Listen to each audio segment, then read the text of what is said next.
Boa tarde. Hoje é quarta-feira, 28 de maio. Estamos aqui novamente para discutir e apresentar um novo podcast do Grupo de Conjuntura.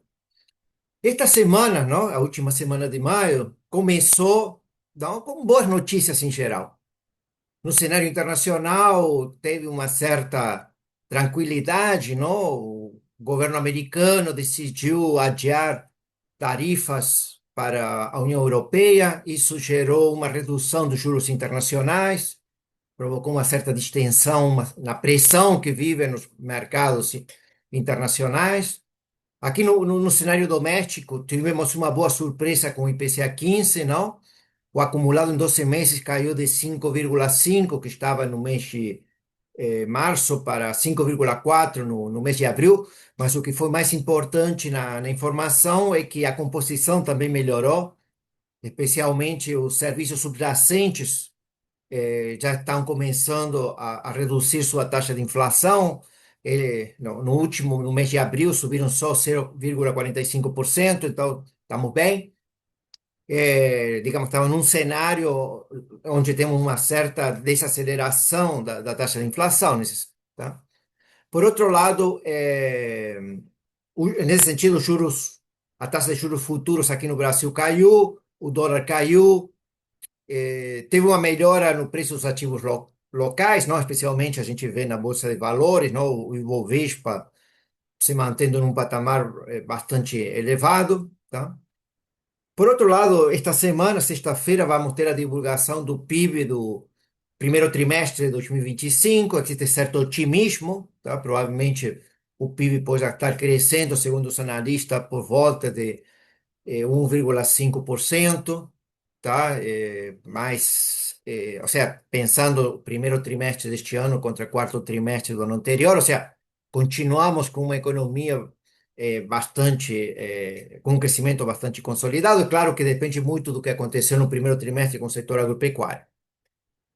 Mas, como sempre temos que também temos outras informações, outro conjunto de temas que são importantes, especialmente para analisar o cenário prospectivo, não, que pode acontecer não só nas próximas semanas, nos próximos meses, mas, digamos, nos próximos semestres, não, assim, com um horizonte um pouquinho mais estendido, tá?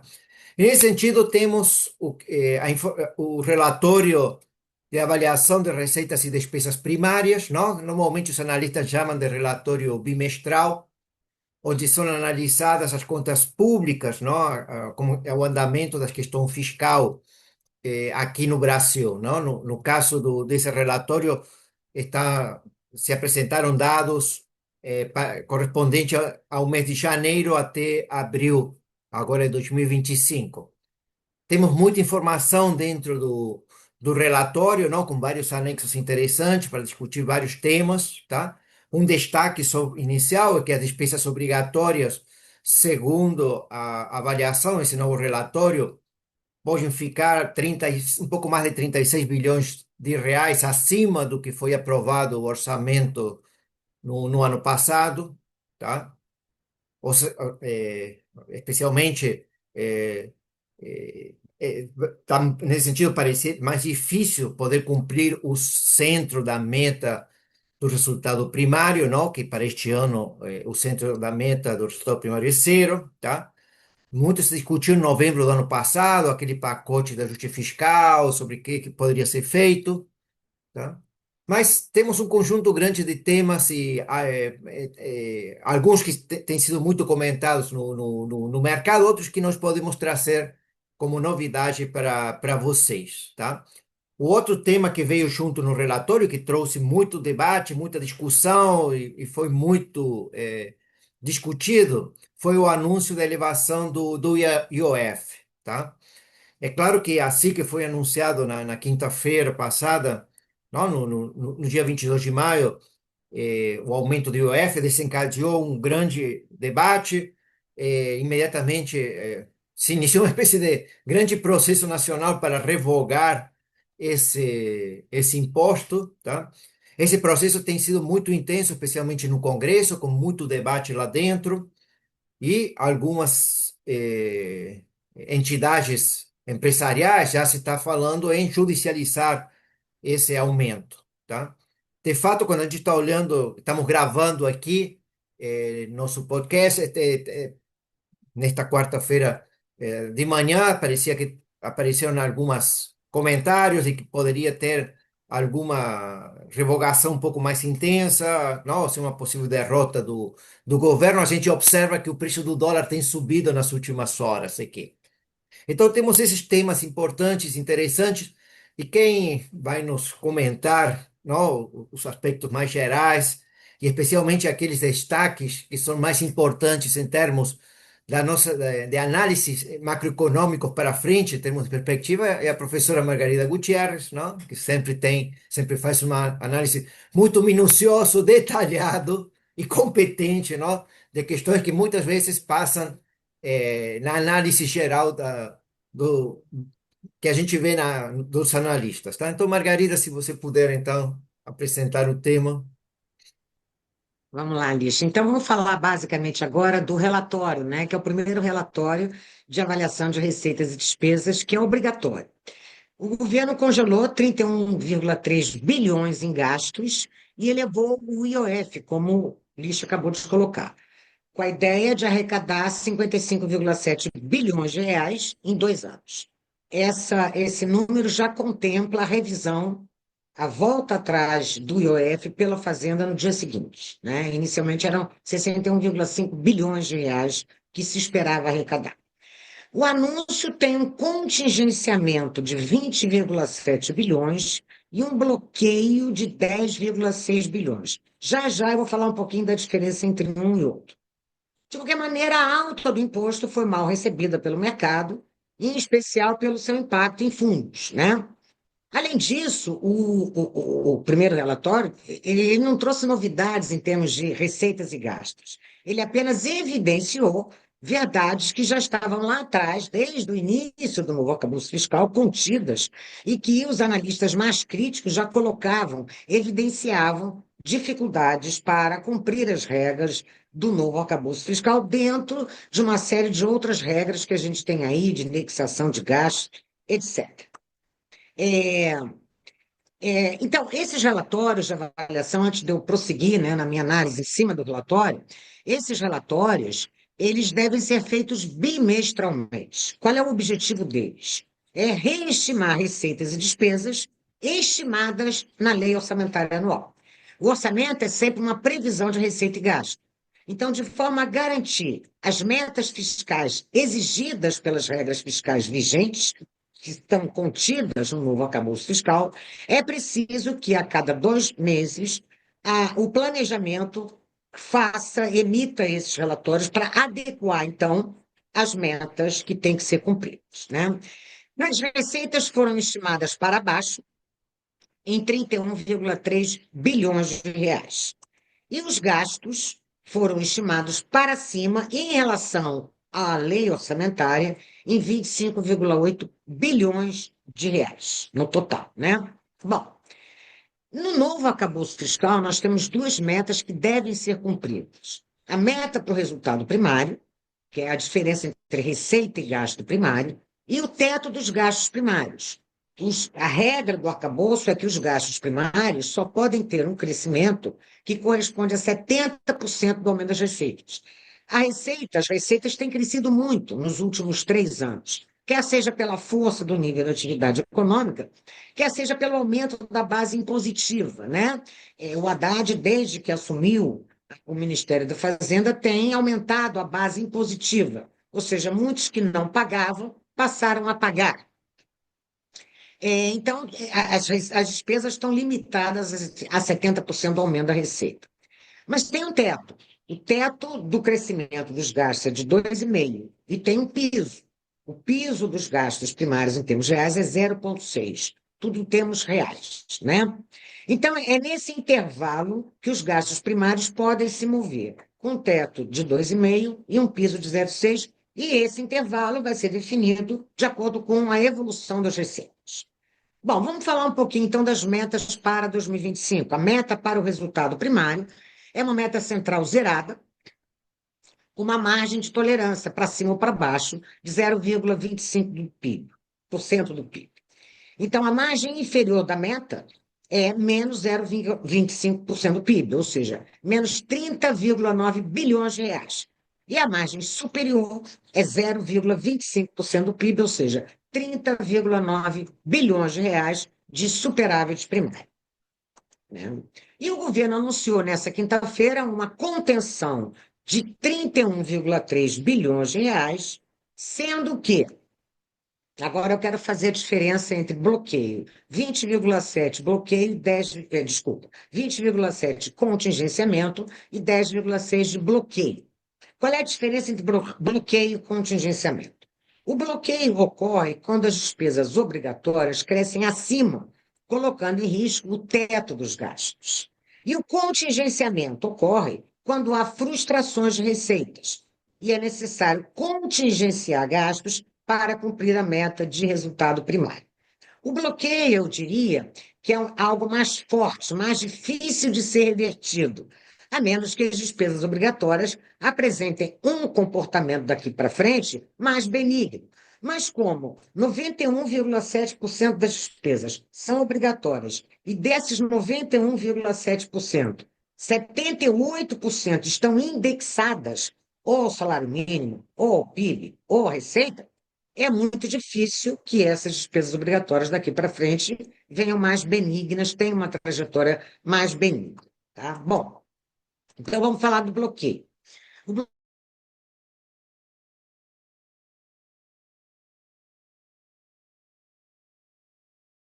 O que contempla um crescimento de 2,5% em termos reais, para esse ano é de 2,2 trilhões de reais, né? Então, na verdade, elas estavam programadas, desculpa, o bloqueio, né, o crescimento real corresponde a um limite de gasto primário de 2,3 trilhões de reais. Mas os gastos primários sujeitos ao teto, de acordo com o orçamento, estão valorados em mais, em 2,272 bilhões de reais. Então, o bloqueio de 10,6 bi é por conta dessa diferença entre o valor máximo, que é 2,272, para ser direitinho, aqui falar direitinho, 2,272 bilhões de reais, contra 2,2614 trilhões de reais. Então, esse bloqueio se justifica para ajustar os gastos primários ao limite máximo. E o contingenciamento é para garantir a meta de resultado primário no seu limite, na sua margem inferior. Então, foram bloqueados 20,7 bilhões de reais, né, por conta da necessidade de cumprir uma meta de resultado primário, mas aí na sua margem inferior, 30,9 bilhões de reais. E quais são os pontos positivos que a gente viu? Uma contenção de despesa de 31,3 bi, muito maior do que todo mundo esperava. Não é que não havia necessidade disso, todo mundo sabe fazer conta e sabia que era necessário um contingenciamento, uma contenção maior.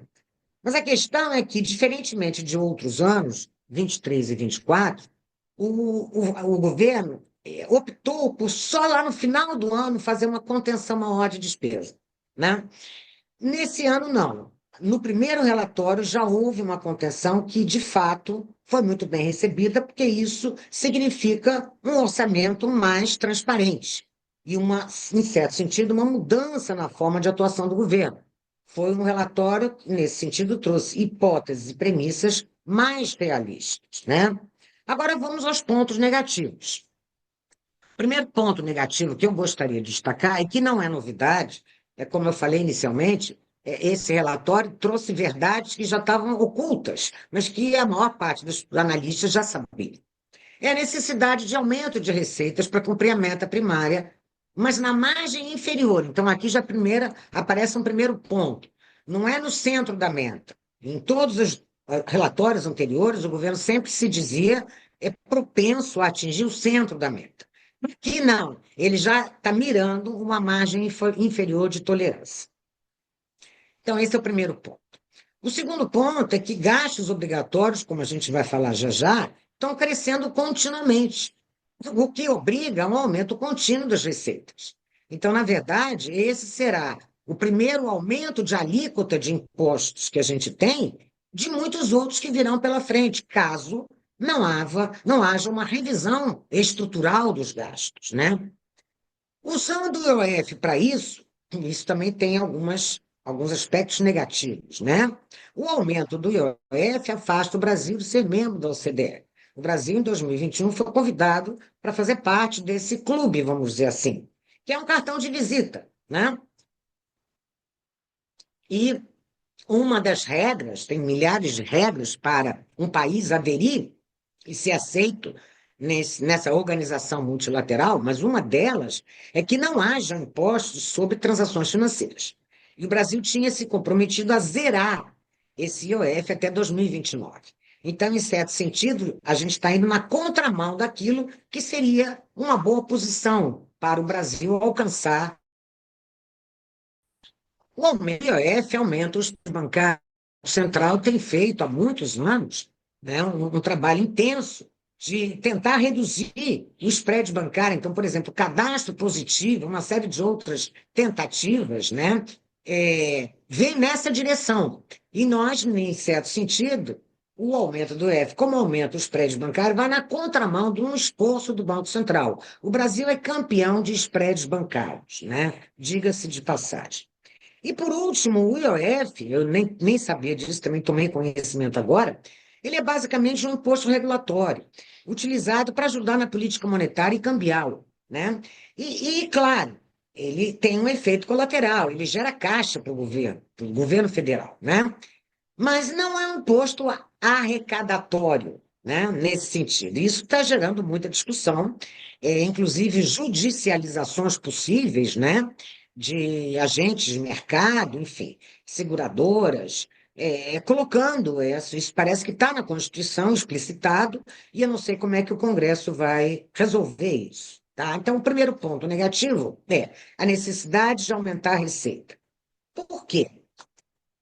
Nós temos aqui algumas informações de gastos, né, previstas, né? Então, apesar das regras do arcabouço fiscal, de colocarem um teto de 2,5% para o crescimento real do gasto primário, uma série de despesas não estão sujeitas ao teto. Então, no fundo, o que a gente tem visto nos últimos 3 anos? O gasto primário do governo central tem crescido, em média, 5,68% em 2023 e em 2024. Para este ano, né, se esses dados do relatório se confirmarem, há uma previsão de aumento da despesa primária, em termos reais, de 4,3%. Isso, então, se esse número se confirmar, nós teremos que, em 2023, 2024 e 2025, a média ao ano de crescimento real do gasto primário terá sido de 5,22%. E isso nos coloca exatamente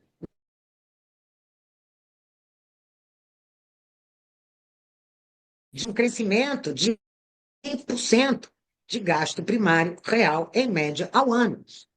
Acontece que, independentemente se aquela despesa está contida, está sujeita ao limite do gasto primário, ao teto, ela faz dívida. O problema todo é esse.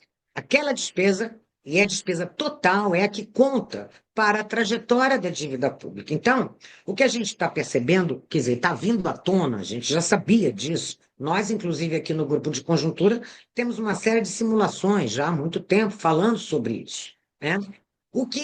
Aquilo que parece que vai garantir um limite para o crescimento do gasto primário não está garantindo, porque eu tenho uma série de despesas fora do teto, né?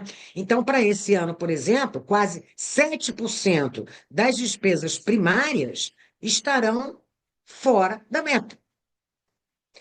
Um segundo ponto negativo é aquela inconsistência que a gente tem falado sempre entre as regras do novo arcabouço fiscal e as atuais regras de valorização do salário mínimo e envelhecimento da população.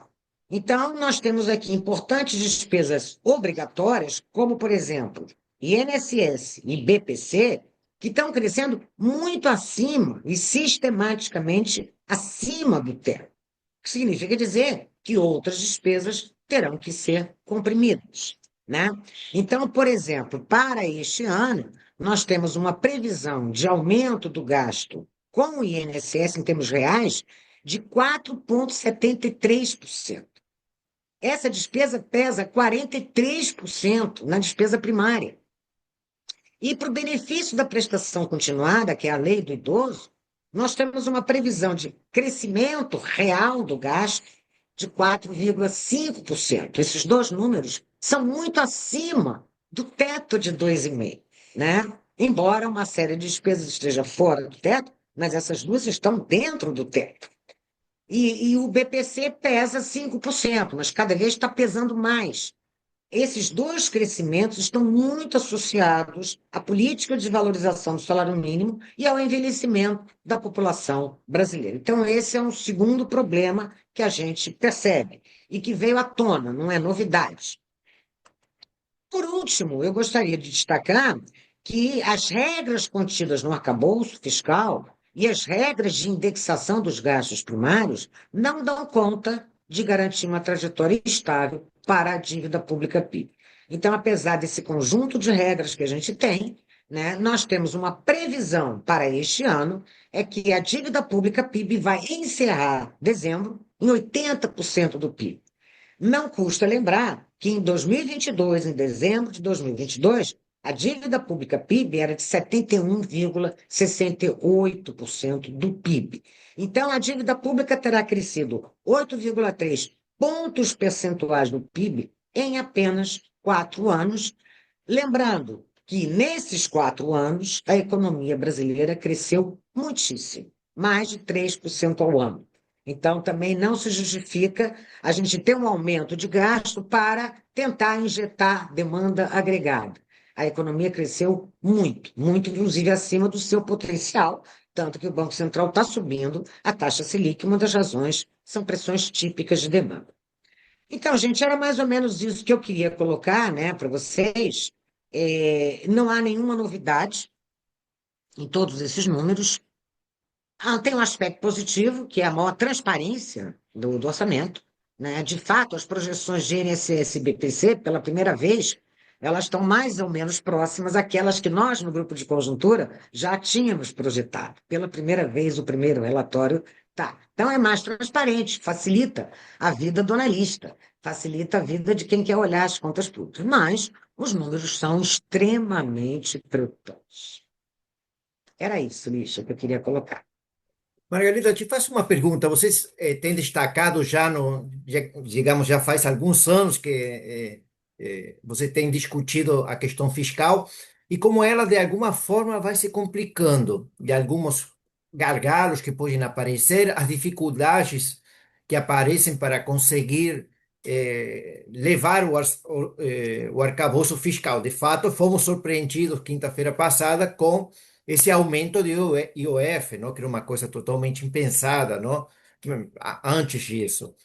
Como que você vê as perspectivas para 2026, em termos de que o Ministério da Fazenda deverá fazer para tentar, de alguma forma, cumprir as regras do arcabouço fiscal, ou já não vai ser possível dar algum jeito, como tem sido feito nos últimos anos?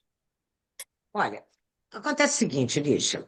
As despesas discricionárias são as candidatas naturais para sofrerem cortes, tanto de contingenciamento como de bloqueio, tá?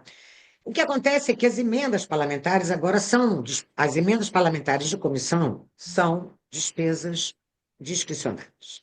E elas aumentaram muito o valor dessas despesas discricionárias e também estão sujeitas a um limite aí de 15 meses. Elas podem ser bloqueadas no máximo em 15%, né? E as despesas discricionárias também. Então, o que eu vejo é que aquelas despesas discricionárias típicas de custeio da máquina pública e de investimento público, elas vão cada vez sofrer mais essa compressão, né? As emendas parlamentares de comissão é uma outra discussão, que é um outro jogo. É um jogo entre executivo e Congresso, é algo que não é trivial e não é fácil o executivo cortar.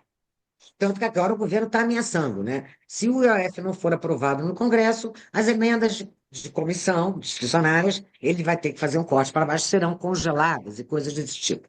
Agora, cada vez mais, né, haverá uma compressão daquelas despesas discricionárias. E aquela parte das despesas que se refere a custeio da máquina pública vai punir todo o cidadão brasileiro, porque ali trata-se não da passagem aérea da secretária que viaja com o ministro, mas trata sim do custeio da máquina pública, custeio do INSS, do Ministério da Justiça e de todos os demais ministérios que produzem serviços que são de uso coletivo, né? Há, inclusive, projeções no projeto de lei de diretrizes orçamentárias para o ano que vem, as projeções para 2027 já apontam o pagão de serviços públicos. Ou seja, não em 2026, que é ano de eleição, mas em 2027, todas essas regras estarão sendo novamente discutidas. Isso é muito ruim, porque a gente aprovou um novo arcabouço fiscal muito mais frouxo, muito mais flexível, muito mais robusto, muito mais complexo que o teto dos gastos do Temer, dando, inclusive, muito mais flexibilidade à condução da política fiscal, né? E esse novo arcabouço fiscal, que pretendia ser a condução, o norte da condução da política fiscal, no mínimo por uma década, ele já nasceu morto, porque lá no ano passado, ele já nasceu com uma série de alterações. A gente, em abril do ano passado, reduziu a meta de resultado primário. Porque esse ano, a gente teria um superávit primário pela regra inicial de 0,25% do PIB. Então, lá em abril de 2024, o Ministério da Fazenda já reduziu isso. Então, e cada vez mais despesas estão fora do teto dos gastos. E cada vez mais a gente tem um orçamento paralelo, chamado de parafiscal, utilizando fundos setoriais, que não entram no orçamento. E nem os gastos desses fundos estão financiando uma série de gastos. Por exemplo, o programa Pé de Meia ainda não está incluído nesses números que a gente acabou de colocar. Tá? O auxílio gás ainda está nebuloso, que vai haver um aumento desse programa. O que está orçado são 3,6 bilhões de reais, mas o Lula já avisou que está aumentando esse programa para incluir 22 milhões de pessoas, né?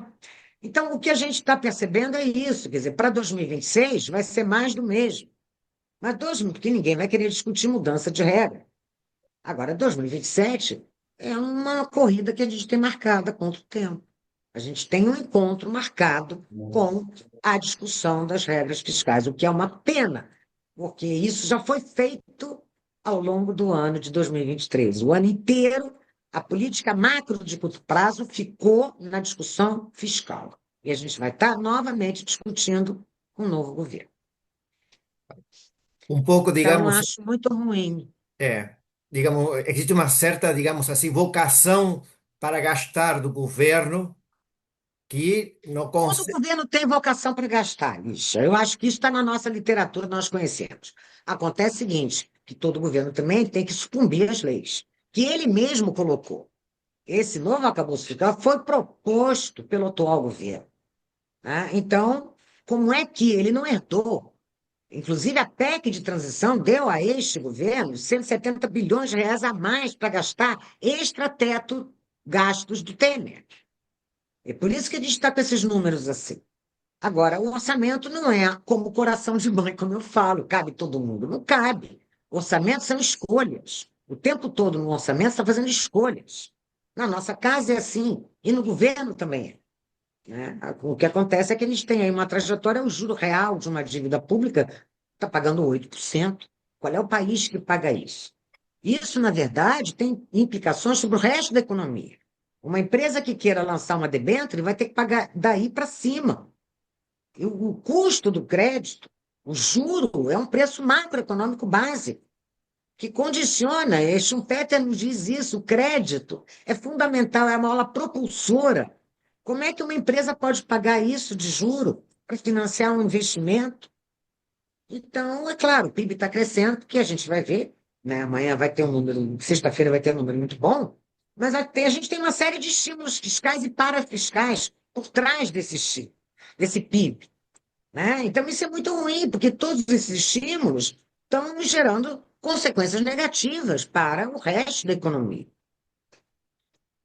Ah.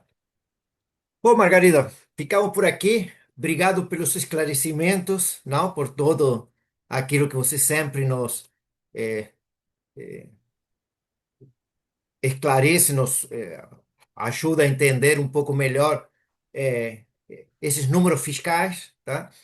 A gente se encontra novamente em outro podcast do Grupo de Conjuntura. Boa tarde para todos. Obrigado aqui pela participação. Um abraço.